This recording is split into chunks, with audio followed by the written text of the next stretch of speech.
Amigos y colaboradores, bienvenidos a este apartado rincón del espacio-tiempo cibernético, donde la intención principal no es informar, sino activar el pensamiento independiente, el pensamiento adulto, para evitar la atrofia de facultades mentales básicas para la supervivencia. Eh, en el pasado video les expliqué de la forma más sencilla posible en qué consiste la moneda dólar y sobre todo en qué consiste su importancia y poder, porque no hay imperio sin dólares. También les conté algo de la historia económica de esa situación de dependencia entre el poder y su varita mágica, que es la moneda, que en el caso del dólar es una moneda 100% masónica, repleta de símbolos mágicos, mucho más que en cualquier otra moneda.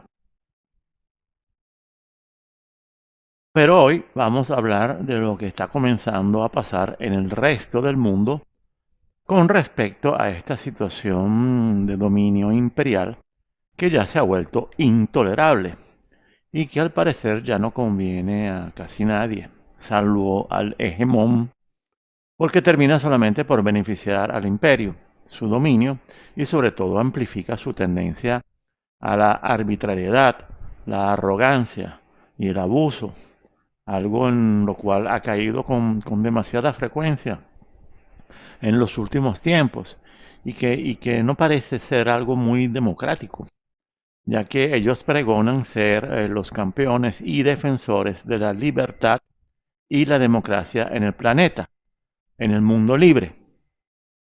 En fechas recientes hemos visto cómo se han establecido toda una serie de acuerdos bilaterales entre Rusia y China, entre Rusia e Irán y entre Rusia y la India para realizar intercambios comerciales con sus respectivas monedas nacionales, por lo que estos estados, donde Rusia, China y la India forman parte del bloque de los BRICS, estos países están tratando de establecer relaciones monetarias que sean independientes del papel y la fuerza del dólar. Pero se trata de un proceso de extrema complejidad, que por los momentos concierne a una cantidad extremadamente limitada de transacciones y por lo tanto todavía se encuentra lejos de poder desafiar el dominio de la moneda imperial. Pero hay muchos indicadores que no paran de crecer, que confirman que este dominio ha comenzado a disminuir, porque el mundo está cambiando, y vaya que está cambiando, y se trata de un cambio en plena fase de aceleración. Ya lo verán en los próximos 3 o 4 años. Señores, dentro de 3 o 4 años vamos a vivir un mundo catastrófico, muy distinto, muy inaguantable, parecerá hecho a propósito para aniquilar a gente pobre, débil e indefensa. Y mucha gente se preguntará, ¿cómo fue que llegamos a esto? ¿Cómo fue que permitimos esto? Sobre todo, que permitiésemos ser engañados en forma tan total y tan burda por una profesión que se convirtió en la mensajera del mal, la verdadera mensajera del mal, que es el periodismo, y que ella sola ha matado más gente que muchos ejércitos. ¿No lo saben? Pues váyanlo sabiendo, porque algún día se deberán establecer las debidas responsabilidades. Y no todo fue por culpa de políticos, banqueros o empresarios corruptos, pues ellos pudieron contar con el cómplice necesario todo el tiempo a la disposición, amparando todas las mentiras y todos los crímenes. Y este cómplice es el periodismo.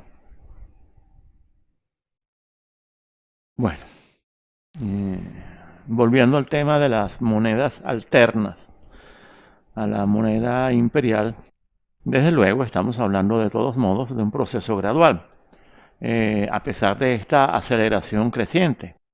Tomen en cuenta, por ejemplo, la entrada en escena del mismo yuan, la moneda china, que hasta 2009-2010 prácticamente no existía en los circuitos internacionales. Es algo increíble, pero era así y aún es así en cierta forma. Porque el proceso solo puede ser gradual. Los chinos lo tienen muy claro. Por lo tanto, no habrá sobresaltos ni sorpresas, a no ser que ocurra un macroevento que lo cambie todo, sin esperar a nadie. Así que el renminbi yuan, palabra que significa la moneda del pueblo, se convirtió solo gradualmente en una moneda internacional y no nació para desafiar al dólar en términos numéricos. Bueno, no nació para desafiar a ninguna moneda. De hecho, se ha ido consolidando a ritmo chino como moneda de reserva, como moneda de cambio y siempre gradualmente como medio para definir los precios de ciertas materias primas en el mercado asiático. Evidentemente, estamos hablando de un proceso que, a pesar de que se podría ver como una irrupción violenta, donde hace 13 años no había nada, y eso en términos históricos es como una explosión, es un proceso más violento que tranquilo. Sin embargo, todo se ha desarrollado de forma muy controlada y cautelosa, porque China lo quiere así, sin prisa, pero sin pausa. Así que hay que entender que China, primero y antes que nada, no tiene la menor intención de seguir el camino del Imperio Británico en el pasado y luego lo que terminaron por hacer los Estados Unidos como el supuesto país campeón del mundo libre. Porque China no busca la hegemonía en términos de una dominación prepotente. Busca algo que se llama influencia y lo busca impulsada por su competitividad puntera en varios frentes y cuidadosamente desea evitar cualquier exceso de responsabilidad que semejante situación podría provocar. Y esto que acabo de decirles es muy importante. Es muy importante que quede grabado. Retrocedan y vuelvan a escuchar. Anótenlo. Cuelguen el mensaje frente a ustedes. Porque China no desea ser un imperio dominante. El objetivo de China es realmente multipolar. Y en efecto, todo lo han hecho con esa orientación. Y aquí no caben las especulaciones de los estadounidenses. Solo hay hechos concretos, sólidos, precisos. No hay ladridos de Donald Trump o graznidos de Biden o balbuceos de algunos de sus colaboradores. Y esto es así fundamentalmente porque la modalidad expansiva, predatoria, subyugante del imperialismo angloamericano, anglosajón, no encaja con su propia filosofía política y de enfoque de las relaciones internacionales. Y la prueba está en la misma historia china, que no comenzó ayer y que nunca practicó el expansionismo y el hegemonismo en términos de algo que debía concluir en un dominio mundial, en consolidar un imperio donde nunca se pusiese el sol, como siempre se pretendió en Occidente. Y eso no ocurrió ni siquiera en el momento de su mayor auge imperial, hace ya bastantes siglos. Más bien, China tuvo que sufrir horrores con el Imperio Británico durante el llamado siglo de la humillación, con las guerras del opio y otros episodios. Y la verdadera nación imperialista expansionista en Asia, que era Japón, se ensañó particularmente con China, cometiendo verdaderas atrocidades, tan horrorosas como las practicadas por los nazis o los ingleses en sus andanzas de conquista y devastación. Vuelvo y repito. Para China, la palabra clave es influencia. Influencia. Esa es la conquista que se debe lograr, que ellos quieren lograr, pero mediante lo que ellos definen como formas naturales de influencia. En otras palabras, gracias a la fuerza de sus números, gracias a su tradición comercial, gracias a que logran hacer buenos tratos comerciales con muchísimos países, gracias también a sus nuevas capacidades tecnológicas, en fin, influencia sin imposición de modelos políticos, éticos, culturales, sin imponer supremacismos, limitaciones, sanciones y sobre todo sin convertirse en el nuevo policía del mundo.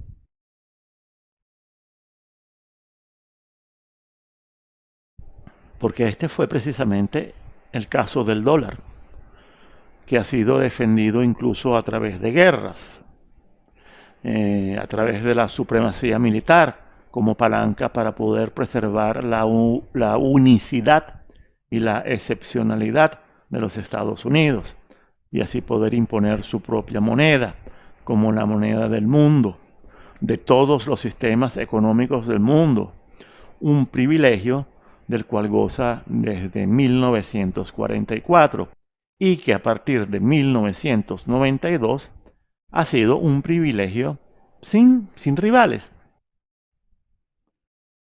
Pero algo pasó. Y después de ese triunfo tan colosal, categórico y tan rotundo, que fue la caída de la Unión Soviética y de todo el bloque soviético, hoy en día el desafío al hegemonismo de los Estados Unidos viene principalmente por parte de lo que yo llamo el motor chino, que no es un motor que se va a endeudar siguiendo nuestras tradiciones para proponerse como alternativa a esta hegemonía.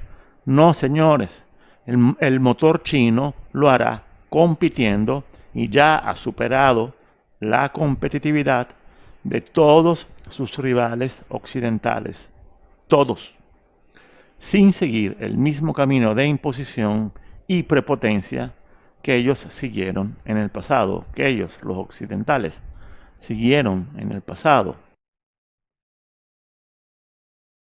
Y es así como hoy en día nos encontramos con el gran deudor, que es Estados Unidos, y el gran ahorrador, que es China, que sin embargo y al mismo tiempo también se ha convertido en un gran acreedor a nivel internacional, en el contexto de un ambicioso proyecto de inversiones en infraestructura en muchos lugares del mundo, por ejemplo en África, donde Occidente solo dejó devastación, corrupción y caos permanente, que es como Occidente deja a todas las colonias luego que permite que se independicen.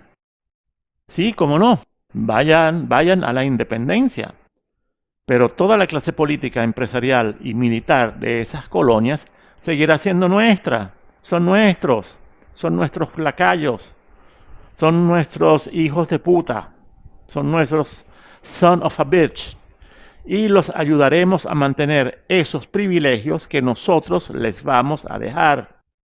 Y es así como la inmensa mayoría de países que dejan de ser colonia, después de obtener la libertad, siempre han caído en desgracia, en guerra civil, en guerras tribales, en guerras de división, luego de la independencia.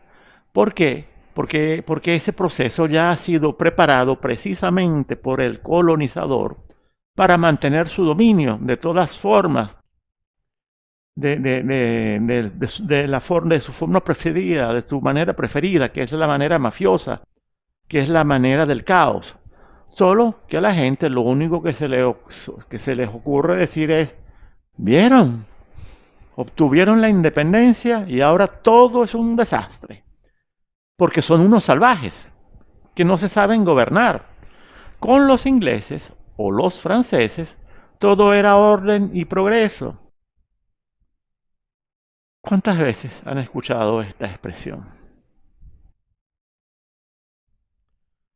Por cierto, el camino seguido por potencias como Inglaterra y Estados Unidos en su ascenso imperial siempre pasó por una etapa proteccionista al principio.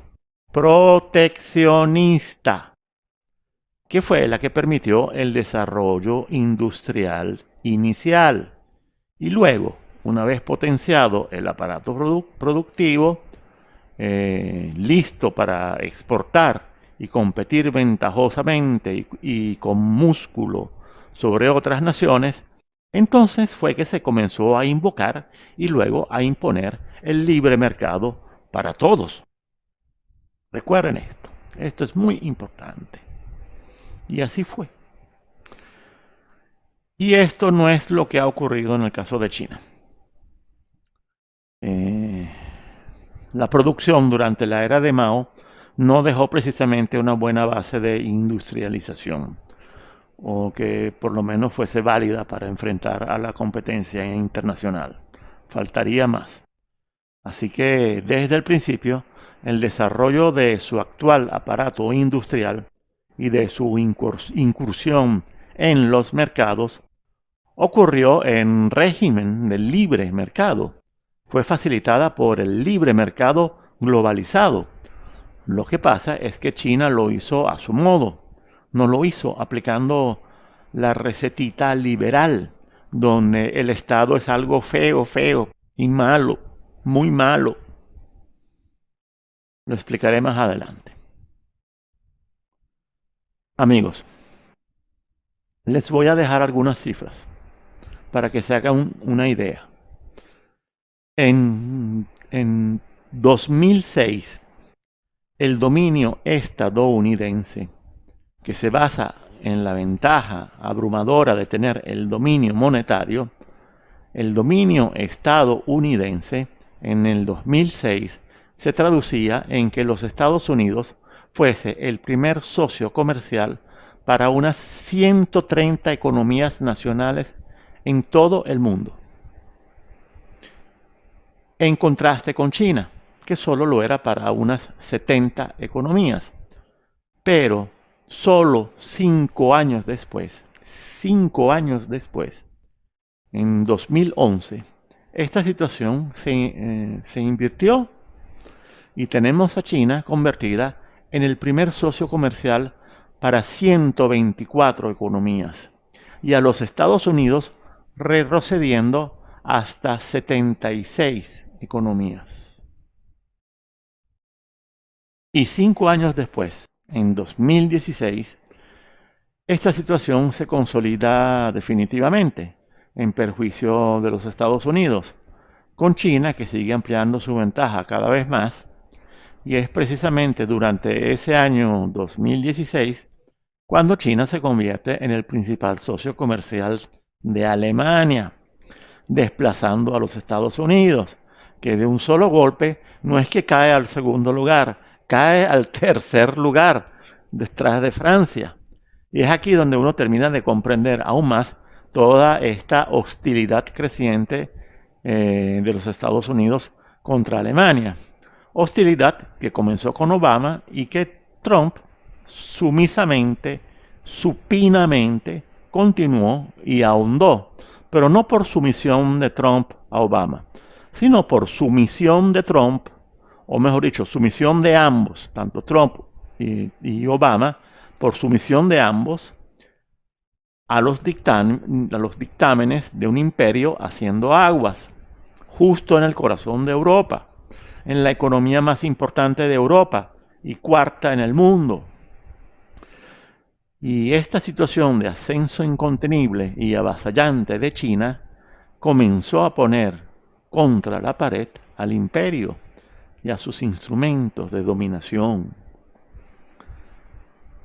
Tanto es así que el mismo Fondo Monetario Internacional, uno de los principales instrumentos de dominación del imperio americano, el mismo que nunca aceptó las justísimas peticiones de tantos países que siempre habían exigido construir un instrumento monetario más equilibrado y más representativo de las transformaciones de la economía mundial, un instrumento más democrático que acabara con el privilegio de un solo país. El Fondo Monetario Internacional nunca aceptó eso. Y sin embargo, ¿qué fue lo que hizo el FMI? ¿Qué fue lo que le quedó por hacer? Pues acabó reconociendo oficialmente al yuan chino dentro de la cesta de monedas que definen los derechos de giro del Fondo Monetario, los derechos especiales de giro, que es un proyecto de moneda global que en la práctica nunca llegó a cuajar, pero que no deja de ser un instrumento financiero que se utiliza institucionalmente, aunque de forma marginal en comparación con otros instrumentos. Y esta admisión del Fondo Monetario, admisión forzada contra la pared, contra las cuerdas, a regañadientes, incluso pasando pena, formalizó al yuan como moneda de reserva internacional. Esos fueron los años en los que el yuan comenzó a circular de forma concreta y se fueron multiplicando los acuerdos entre diversas economías vinculadas a China, como Tailandia, Japón, Rusia, Vietnam, Sri Lanka y Pakistán, que formaban parte, de una forma u otra, del proyecto ¿cómo se llama? De la nueva ruta de la seda.